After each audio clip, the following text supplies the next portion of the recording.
يسعد كل أوقاتكم.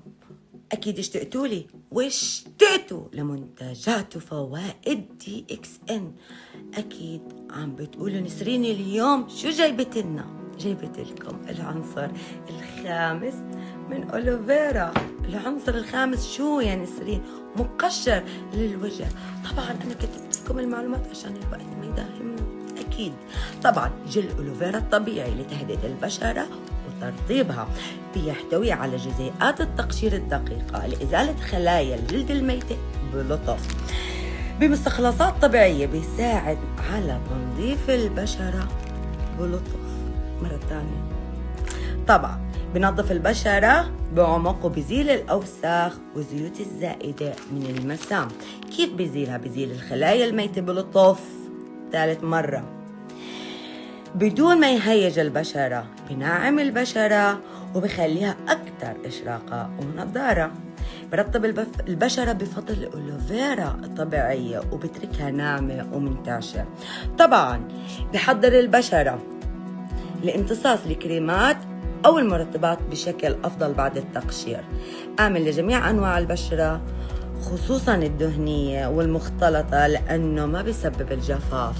طبعا احنا بنعرف قديش التقشير اوقات كتير بهيج بشرتنا واوقات كتير بيسبب لنا الجفاف، لكن هذا عكس غير. طبعا كيف بنستخدمه؟ بنغسل وجهنا بالمي الدافية، بنحط كمية صغيرة من المقشر على أطراف الأصابع وبندلك الوجه بشكل دائري لمدة دقيقة أو دقيقتين، ونغسل وجهنا مرة تانية بمي دافية وبنشفه بلطف.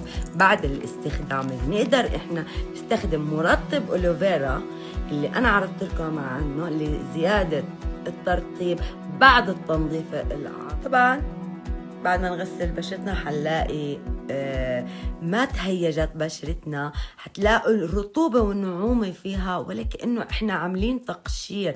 حتلاقوا التنظيف العميق، حتلاقوا التقشير بشكل كتير سيفتي، وحتلاقي حالكم انه احنا عاملين تقشير، لانه الاغلبية بيعرفوا لما بيقشروا بشرتهم كيف التهيج البشرة واحمرارها، وكتير بتلاقي الاغلبية بيبعدوا عن التقشير لأجل هذه النقطة.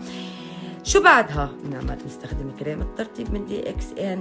ليش؟ حتى نزيد التغذية والترطيب بعد التنظيف العميق اللي احنا استخدمناه لبشرتنا. طبعا راح تلاحظوا النعومة والإشراقة من أول استخدام، والتغذية لا تنسوا كمان من أول استخدام. ومع نسرين للصحة والجمال، وأهلا وسهلا.